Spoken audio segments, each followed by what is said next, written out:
Well, thank you for joining us today. I am very pleased that we are welcoming back Dr. Rick Van Acker. He's one of your guys' favorite speakers, as we can tell from the evaluation form, so please join me in welcoming him. Good morning. So, am I on? Is this thing working? Hello? Hello? Yep. Maybe just need to move it up a little bit. Is better? You here? Okay. We're going to talk about FBAs and BIPs again, right? Yay. Let me start off by just seeing what questions people have. Today we're going to focus on not only developing the plan, but how do we go about making sure that it's being implemented and monitoring the effectiveness. One of the big issues is that we spend a lot of time doing these FBAs and BIPs, and oftentimes they sit in a drawer, right? They really don't get implemented. So we're going to talk a little bit about that. But I wanted to just start by opening it up and seeing what questions, comments, concerns. It's been a couple of years since I've seen you guys. Anything you want to talk about, because this is your day. Everything going good, or you don't care? What's the rule about starting a BIP if you believe there are health and medical concerns that aren't addressed first? Well, obviously, if you believe that there's a medical basis or that there's a medical issue involved in it, that should be ruled out before you start trying to apply behavior interventions, especially if, for a number of reasons. One is that oftentimes we're going to be consequenting kids for things that they may not have any control over, and there's an ethical aspect to that. But the other issue is that you're putting an awful lot of time and effort into a plan that if there's a medical basis to it, you're probably not going to be terribly effective. So that should be ruled out. In most FBA and BIP forms, there's a question that asks about environmental, medical, those kinds of issues, and that should be addressed there. Now, one of the dilemmas is that oftentimes we may suspect that and we can't get it ruled out because the parents won't cooperate. That becomes... So saying, can't you do a BIP, can't you do a BIP, can't you do a BIP, do you say, no, we can't? Well, you can't say no, you can't, because you're still responsible to do something. Because I may, in fact, know there's a medical aspect. It's going to put some ethical dilemmas on you. So one of the issues is that clearly you would not want to use any kind of punishing program for behavior that you think may have a medical basis to it. In some cases, for example, an awful lot of students that you may be working with may have ADHD. All right? There's obviously a medical basis to the behavior. We know that if a child responds to medication, that you get about a 50% bump on any intervention that you're going to have if the parents agree and use the right medication and the right dosage. But for a full third of kids, medications don't work. For another third, they'll work for a while, then the body gets used to it and they no longer work. And for the other third, it's the best things in sliced bread. But the parents may say, oh, I went that medical route. We did drugs. It was terrible. My child, couldn't sleep. They gained weight. Whatever the situation may be. Now, one of the dilemmas that we have often with things like that is that, for example, with ADHD, what you want is enough medication simply to increase the child's ability to attend. So that's usually a very small dosage, especially if you're using a stimulant. Parents are usually the ones who talk to the doctor about, is the medication level right? Parents are not good determiners of whether my child's attending better. They're better at saying, is his behavior impacted? By the time you give enough to impact behavior, you have so dulled their ability to attend, you were better off with a child with no medication. And that's where you oftentimes get the side effects. So they may have over-medicated their child. Now they go, oh, we did that. That was terrible. I don't want to do that again. And all of a sudden now a child's out of the loop for getting medication. You're still going to put a BIP in place. If you've got, and oftentimes what you can do is hopefully one that has a lot of instructional consequences where I'm trying to teach more self-regulation, but it's just going to be harder to do if there's a medical basis to it. A long answer for a short question? Other questions, comments, or things that you're facing as you're looking at these? Issues that are coming out? Yeah. What's that? That's my question. I'm a social worker and I'll sit down, I'll get all the writing stuff and then I go back and check. It's just not following that, and I'm always trying to write it in such a way that to make it as simple as possible, because if they're even going to follow it, it's got to be, and it's just frustrating. Right. Or even getting the data to write a really accurate plan is difficult, because they have to collect it and they don't want to do that. Okay. Well, and we talked about this a couple of times, but one of the big issues is that you've got to be careful. If I expect the teacher of record to collect the data, in many cases, they're part of the issue. And you can't collect data on yourself. And so one of the things that I would suggest is if you're thinking about collecting data, because most of us are putting a pretty considerable amount of time and energy into developing these, that if you've got garbage data going in, you're not going to develop much of that's any good anyhow. Is that what can we do to try to make sure that the data that we're collecting is in fact accurate data and data that captures information about the context? Because oftentimes what you can shift the most is the context. I can't change a child nearly as effectively as I can change the context that'll have an impact on the child's behavior. And that's usually going to take somebody, a third party, to collect some of that data. Now, as far as carrying it out, I think one of the big issues, this has been going on long enough. I do a lot of work in Indiana. We're starting to see, and Illinois is usually much more litigious than Indiana. But Indiana, for some reason, all of a sudden has a rash of due process hearings where they're going after teachers who are not implementing BIPs. And schools are being required to do compensatory services because they denied their child these services. Even if the school, and we talked about this before, even if the school covers itself, if you as a teacher or you have a teacher who is willfully not implementing the BIP, they are violating that child's civil rights. The parents can sue that teacher. If the school's covered their butt by saying you need to implement this, the school's not at risk. It's just the teacher. And these are usually costing the teacher somewhere between $20,000 and $100,000 of their own money to solve these civil rights cases. Because it is the child's civil rights to have that BIP implemented. So there are teeth. The problem is how do we let people know that without threatening and all those kinds of things. But we are seeing lawyers starting to pick these cases up. Again, this is such a gold mine for parents' lawyers.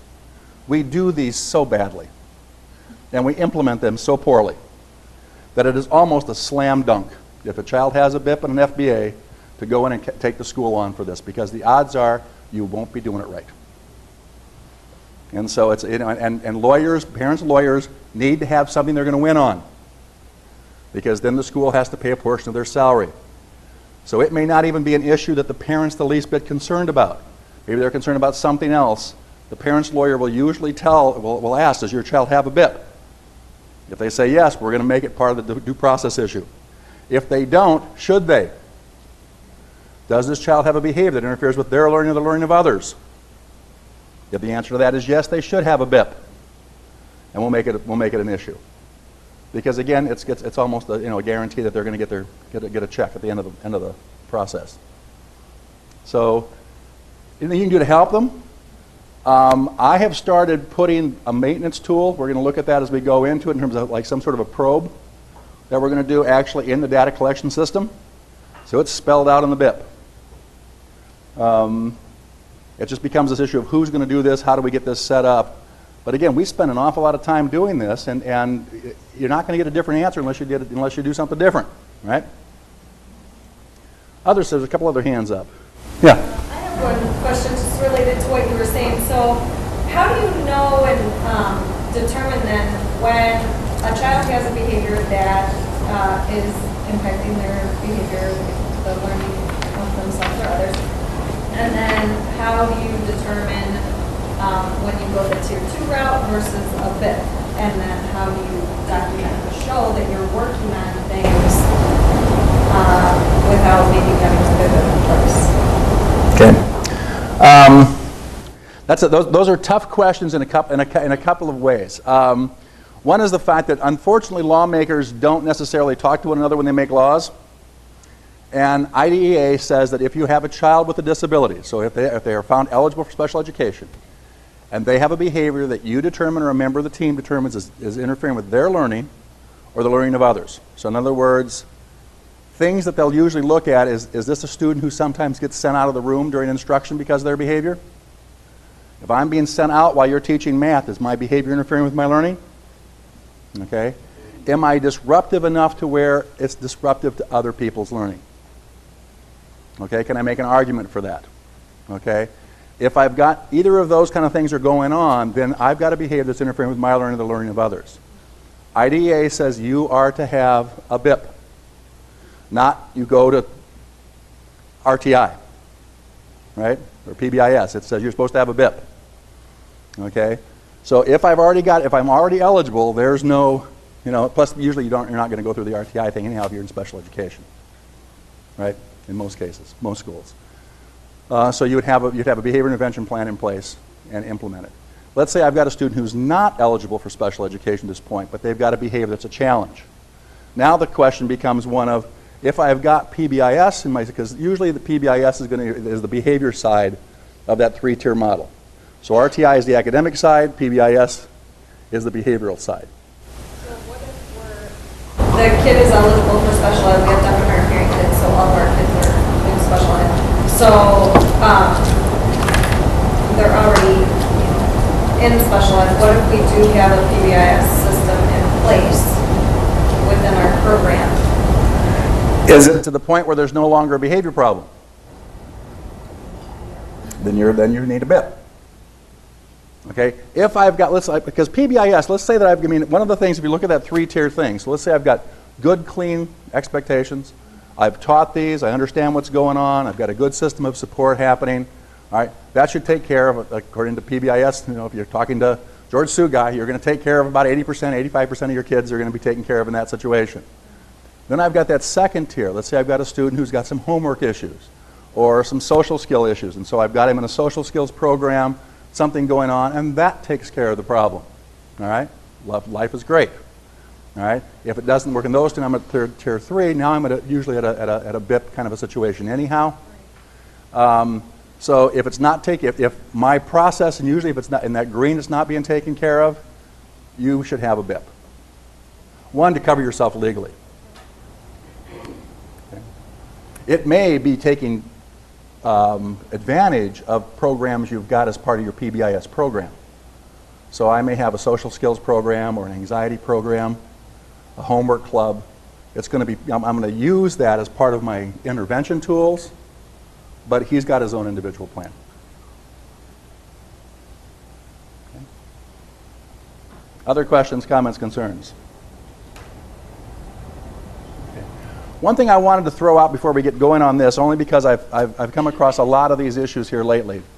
One of the big problems with the functional assessment of behavior is that we get an awful lot of students who engage in escape and avoidance behaviors, right? Okay. So if I look at this, the function of the behavior is escape or avoidance. What do most behavior intervention plans then do as an intervention?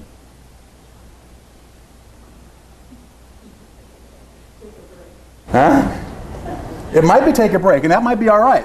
What I see in a lot of cases is we block the escape. All right? We will not allow you to escape. We have ways of dealing with you, yeah? And you will like it, okay?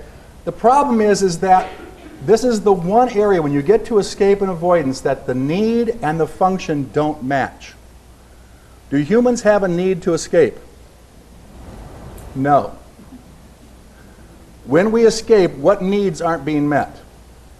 When you feel you have to escape, what typically is the problem? I'm frustrated. So we're blocking self-esteem or competence. All right? Why else might I want to escape? I'm afraid. I'm fearful. Okay? My safety need is not being met. I'm afraid in this situation, and that's why I need to escape. And one of the other big ones is autonomy. Most of us want to have some sense of autonomy. If you take away all my autonomy, I also may want to escape. When you've got escape and avoidance as the function, you have to shift then to the need to develop your plan. What's the need that's being dealt with here? Okay. So what happens is, the reason I'm bringing this up is because I'm being called in a lot of cases. This is especially a problem if you get a really dyed-in-the-wool applied behavior analyst. Especially because we're kicking out BCBAs like nobody's business. And again, I do a lot of work in Indiana. Ball State graduated 700 BCBAs this year. Oftentimes these people have a very solid knowledge of applied behavior analysis, but not much depth beyond that. And so they'll get kids who are trying to escape, and they block the escape. And so I've had a number of kids who have been in like ABA programs. Usually these are students with autism. and they're actually putting them in restraints as they try to escape. And these are kids who are trying to escape because they're fearful. And what you end up is creating an incredible monster, because it just exacerbates their fear, and they become even more violent and aggressive. And then ultimately what's happening now is they're being thrown out of these programs. Where do they come back to? The public school. So now you've got a student, you put any task in front of them, it starts going to aggression, because we didn't look at the need, we looked at the function. All right, so usually they map on very nicely, but not escape and avoidance. So I just wanted to throw that out there, because we're going to talk about some FBAs and BIPs, and we're going to look at some case studies today and talk about what's going on. Can you repeat the question? When you think about sensory. So, Like, I guess when I think, but it's probably not escape, I guess I'm probably thinking of I have a lot of kids that just the teacher is sometimes doesn't notice that they just need a break. Not necessarily, I mean, it is an escape, but not so much of work or scary or anything like that. They just need a break. and that might fall more into that kind of that frustration kind of a situation. So I'm feeling very dysregulated, and you're asking me to do something I really can't do that right now, and so I act out. So it's a sensory issue, but actually the reason I'm trying to escape is because I can't, and that may be part of what you have to look at. Is that, again, it's that need. Good point. Other questions or comments? Everything else going good for you guys? Yes? I have one. Thinking about it like a high school setting, and you're trying to teach a student a new behavior, and you have kids going, to 8 different classes a day. Who is responsible for teaching that new behavior? That would probably need to be spelled out in terms of what's going on. So can you give me an example of what behavior you might be talking about? Like self-regulation, being able to control yourself in the classroom. So, in other words, to be able to, so what might you use as part of the intervention for that? I'm having problems with self-regulation. How do I act? What do I do when I get upset? What do they currently do, or what Yeah. would we like them What are they to currently doing? bother other students. What do you mean by that? Like laugh, giggle, joke, make comments, Okay. everything. Get up, walk around. Right. All right. And what do you think the function is? At this point, I would say attention. Okay. From the peers. Anyone. Anyone. Peers, staff. All right. So I've got a behavior that I believe the function is attention, and it's from staff or peers. All right. What am I going to have to try to do? First of all, do we have a need for attention and to be accepted and this kind of thing? All right. So it's a legitimate need. So it's not, the problem isn't the need. All right. What's the problem? How he's choosing to get it met now. All right. So what are we going to do? Teach her appropriately. Okay. So what kind of things would you like to teach her? So her. I say take it since you said her. Yes. I've misplaced my coffee. Well, Oh. Okay. one of the things we have in place is for her to, be able to identify where she is on a scale as to how she's feeling. And Okay. then if she completes this check-in and check-out, she gets attention by being able to go and choose what study hall she goes to, so that she can have appropriate peer interactions at the appropriate time. It's not All right. Anybody want to comment on that? So what's happening now, she says check in, check out. If I show that I've been appropriate through these classes, she can't be appropriate. all right, then I get to choose a study hall where I get to have some appropriate interaction with peers. Any comments? I would say it's not teaching a student like a specific behavior to do. You're saying you have the check-in, check-out, but between those check-in, check-out times, there might be some unclear expectations of what the behavior that you want. Okay. So obviously there's an assumption that this child knows what they should do and is simply willfully choosing not to do it, and so all I have to do is alter my reinforcement consequence issues and life will be good, all right? Which is a very typical teacher belief about behavior, especially at high school. High school teachers generally believe, by God, they're 15, they got to know this shit, right? And I should not have to teach them this kind of stuff, all right? So the dilemma is that they don't oftentimes know this, all right? So one of the issues is what is the actual skill we're trying to teach, and then who should teach it. All right? Any other comments about this? So it's study hall is the time that she can interact with the other peers, but is she expected to, since it's a study hall, then be working during that time? And so does she really have the opportunity? In her situation, we would let her talk and socialize and do whatever she needed to do in those 30 minutes. This is the same student I referenced that also has the medical issue and can do this when she's doing well. Can do all of this beautifully. Okay. We just don't have control of the medication and compliance and what goes on the night before, and we're just at a total loss at this point in time. How many of you will quit your jobs? I need a research assistant. I'll pay you 1/5 of what you're getting paid now. I'd like you to quit your job and come to work for me. Anybody willing to do that? Okay. One with nothing is still nothing, right? One of the dilemmas is that oftentimes when we build these things, what we offer has absolutely nothing compared to what I've got now. Why the hell would I want to give up talking whenever I want to all the friends in all of my classes to talk to the few that might be in my study hall at the end of the day? All right? So you don't have a very fair swap going on here. Why would I want to play this game? All right? I wouldn't either. Okay? Quite frankly, most of you wouldn't either. All right? If all of a sudden there was a thing that your principal or your boss wanted you to do and they said, okay, here's what we're going to do. Right? At the end of the year, we had a $200 bonus for you if you just do all this wonderful stuff. Like, yeah, no. I'm sorry.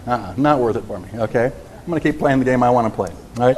So the other thing is that if I've got a situation where I know there's medication and the medication may or may not be, this is kind of like having a kid with bipolar disorder who's not medicated.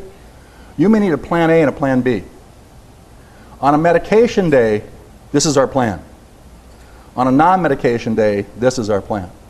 Because she doesn't have control over some of those things. So what am I going to do in a plan in a B day?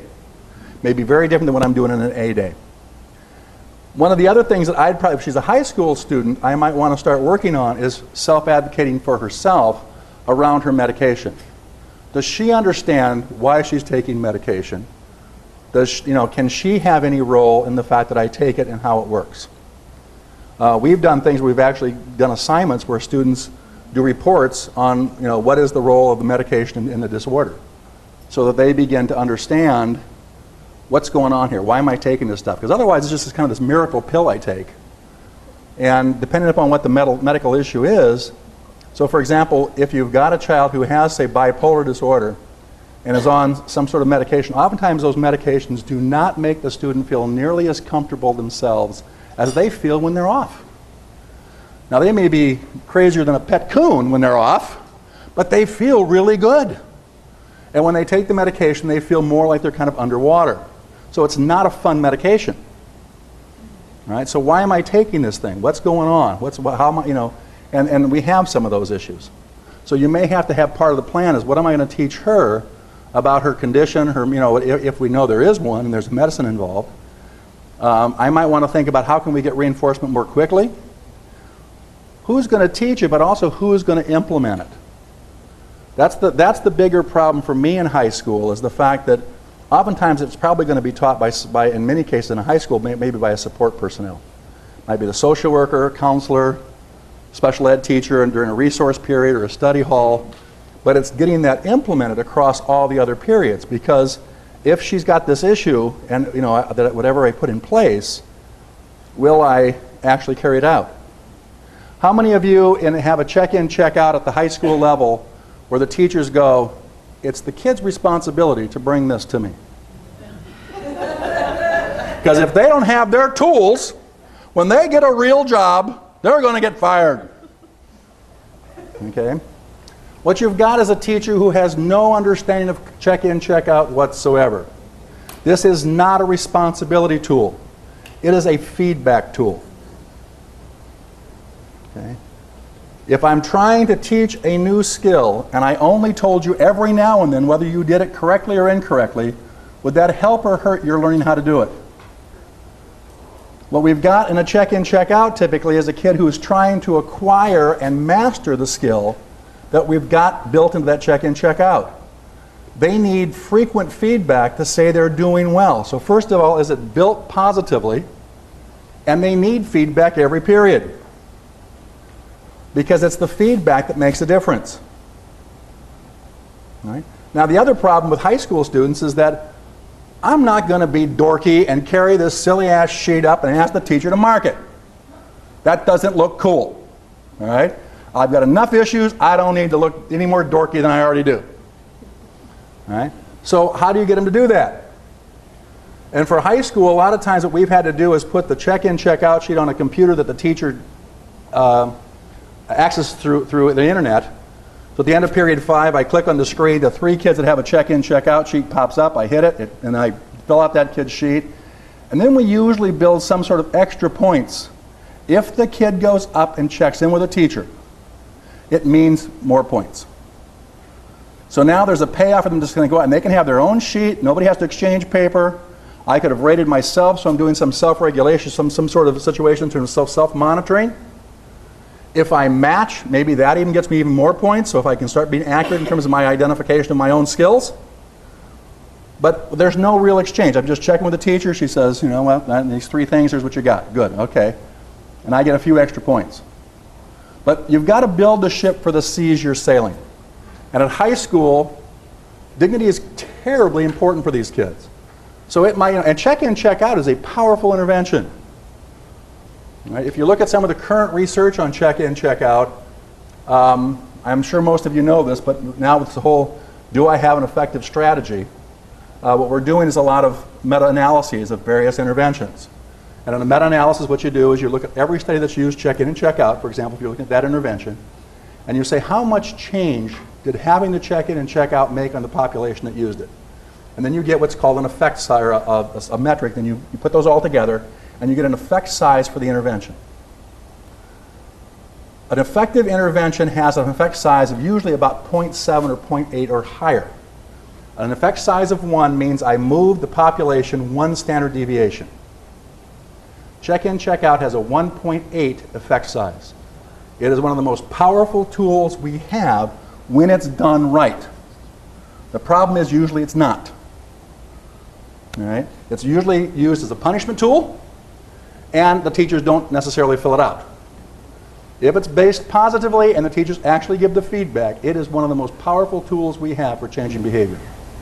We've seen that work. We've seen it be a very powerful tool, but we feel like often we need a check-in, check-out for the teacher, because the teacher often uses it and she'll fill it out because she knows she's supposed to, but she doesn't necessarily do it with the student before or after class. So I'm sure we're not the only people that are having that problem.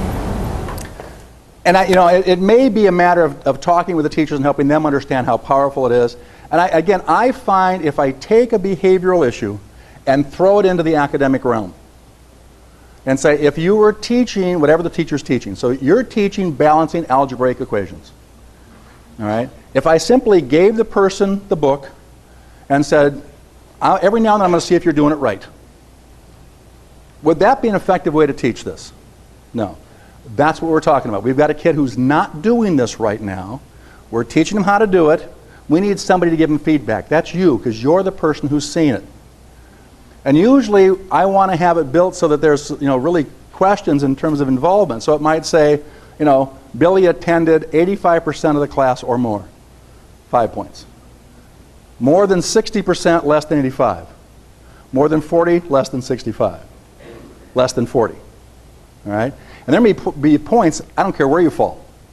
You get 1 point for nothing.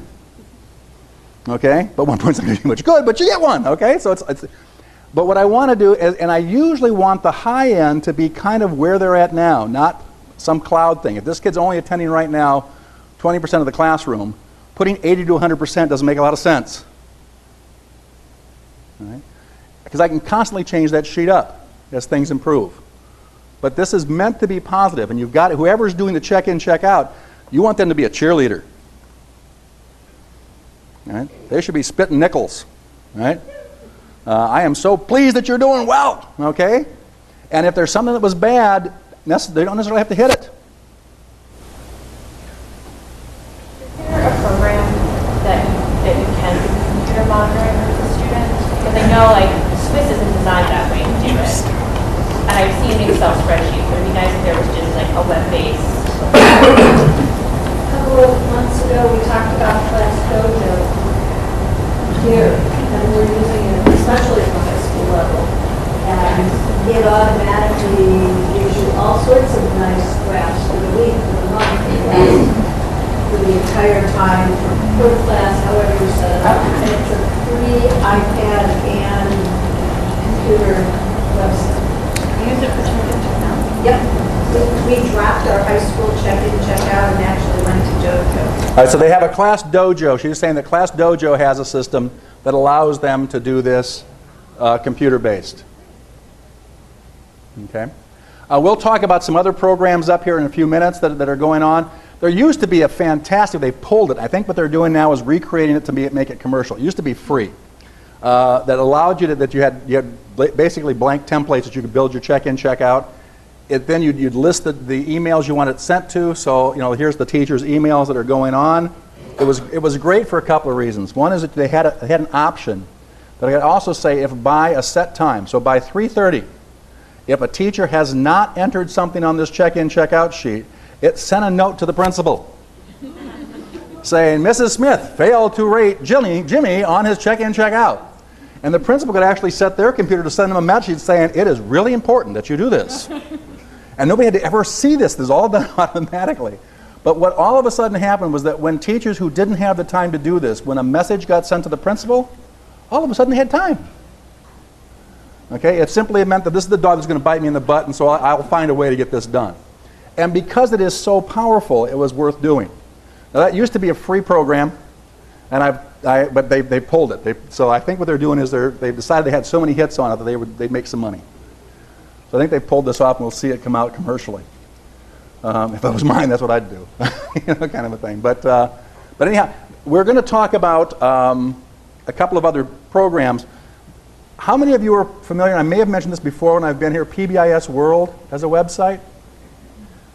We're going to talk a little bit about that or show it up here. That also has a lot on check-in, check-out, where it talks about how to do it. And I believe they've got various check-in, check-out forms at the back that you can look at.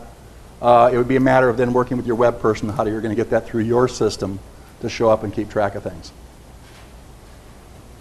All right. Other questions, comments, concerns? So I want to make sure that you're getting what you feel that you need here. All right. Let me show you, talk a little bit about what you got here as handouts. You should have four things. You got a PowerPoint, which is going to be very brief today because this is a working session. We're going to do more work in groups than we are. You got two case studies. We're going to look at these. We're going to develop the implementation intervention plan. Then we're going to talk about how we're going to monitor the implementation and the effectiveness. And you've got a sample, larger, much lengthier one. There's not necessarily enough copies. If you did not get this one that's starts out with saying functional assessment at the top, I'll have a sheet that you can sign and give me your email, and I'll make sure I send you one so that you have your own paper copy. All right, that we'll talk about. All right, so that's the documentation you should have here. Everybody got those? Yes. All right, great. Okay. So we're going to talk about intervention plans. The number one reason intervention plans don't work is they're never implemented. Okay? And again, this is going to be the issue that happens. Let me tell you the ways this gets found out. One is that if you had a situation that was a problem, what a parent's lawyer might do is hire someone to come in and actually observe in your classroom. So they may get their own expert who will come in, they'll have all the paperwork, and they're going to watch this kid go across the high school classrooms to see, is this intervention plan being implemented in each and every classroom with some level of fidelity. All right? That's the expensive way to do that. The inexpensive way to do it is I wait till hearing time. I say it's going to because the parent gets to choose. I want it to be a closed hearing. I now call all the teachers. So I would call all those high school teachers. They would come in individually and I'd say, tell me about Mary's intervention plan. And I have it here, so I know all the pieces of it. And I will ask you specifically to tell me, well, how do you actually implement that? What do you do if she does this? How about this? Thank you. Tell me about Mary's intervention plan. And I throw the same questions out, and if I don't get the same answers, they're not even implementing this the same way. How the hell do we expect this to work? Thank you very much. I just won this part of the due process hearing. So think about your kids, the kids on your caseload, the teachers that are working with. Do they have a knowledge of the plan enough to actually be able to discuss it, to implement it, to do whatever's going on? Right? And sometimes it might be, I oftentimes will talk to principals of schools saying, you have to be the sharp stick. They have to be the person maybe in a morning meeting to say, look, here's what can be happening. You need to be doing this stuff. And this can be one of the arguments for a good, if you've got a good RTI and PBIS program, if I've got good structures at that universal and that targeted level, I oftentimes don't have a whole lot of very individualized plans that actually have to be implemented because the behaviors really are taken care of. Okay? So it gives a strong argument for saying, let's beef that up. Okay? All right. So part of the issues in terms of when you're looking at monitoring, there's two key factors. One is the plan actually being implemented the way it was written? All right, so if it says there's going to be these three components, are those three components in place? Are they being done well? Okay, so in the case here, it might be A, is this student actually being taught how to interact socially in an appropriate manner? When, where, how, why? Okay. If there's a situation, let's say that what we have, and instead of waiting till the end of the thing, maybe we've got a situation where we check on some sort of talk outs and we say at the end of the class you'll get 5 minutes if there's less than so many marks. You guys get the 5 minutes to talk. Now it's every period. I've got something going on. The other plus of that is that if all of a sudden, and we've talked about this before, but remember the issue where we might have marks on the board? So let's say I'm doing a thing on talk outs. And I could do it as a hero system where it's only this girl's. Anytime she talks, we lose a mark. Or I could have it the entire class. All right, maybe I've got 20 marks up. I take one away anytime somebody is disrupting by talking to their neighbor. If at the end of the period even one is left, the whole class gets 5 minutes of talking. All right. Now, in a case where I think it's peer attention, one of the pluses to a system like that, if all of a sudden you want to have that 5 minutes, you've got some impulse control issues. You want to turn to her and talk. But she realizes that if she reinforces that and talks to you, we're probably going to lose more marks. What might she do? Not talk. So you can pull that peer attention away. It's one of the most powerful ways to pull peer attention away is when you use a group contingency. It's one of the reasons you use them. All right? So now I've got a system that I can argue makes sense philosophically. It's also a positive program, and I'm reinforcing lower and lower rates of behavior. So there's a number of things that I can begin to do. Now I've got to get the teachers to buy in that they're going to do it, they're going to take away a mark, if there's anything left, being consistent, all those kinds of issues. But quite frankly, talk outs are the number one thing we disrupt our classrooms for, is to deal with kids talking. So a program like that can actually increase teaching time dramatically. Okay. Am I talking way too fast? I'm okay? Okay, because I tend to, so just hit me in the head. All right. So, is it being implemented? The second is it working? Is this having the desired effect on the student's behavior that has the target behavior? Because quite frankly, most of the cases, kids don't come with instructions and we're just shooting from the hip. We're doing the best job we can to pick an intervention that we think is going to make a difference. Sometimes, do you ever do a functional assessment and you were wrong, that wasn't the function? Absolutely. A lot of times this is a crapshoot.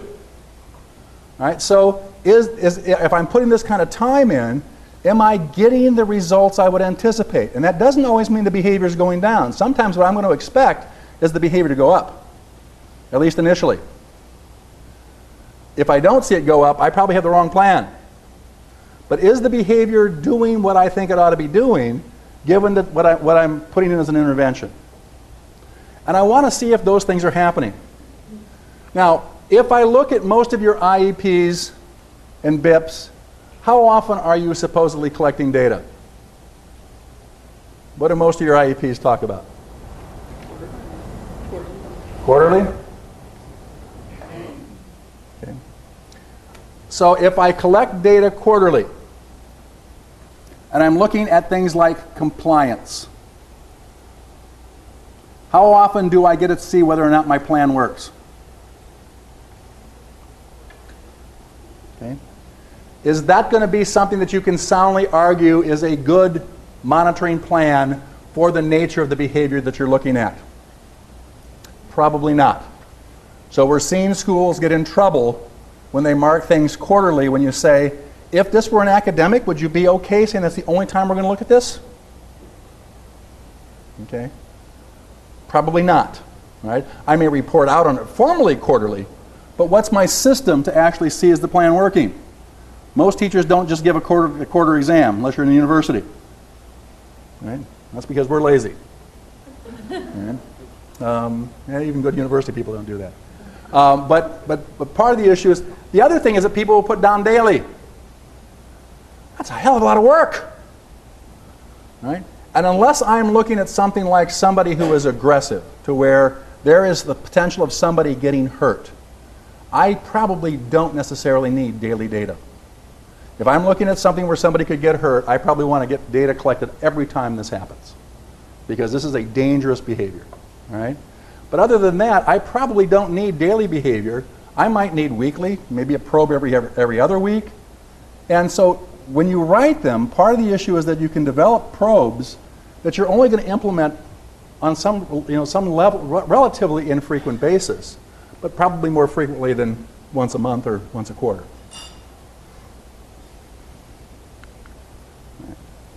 So if I'm building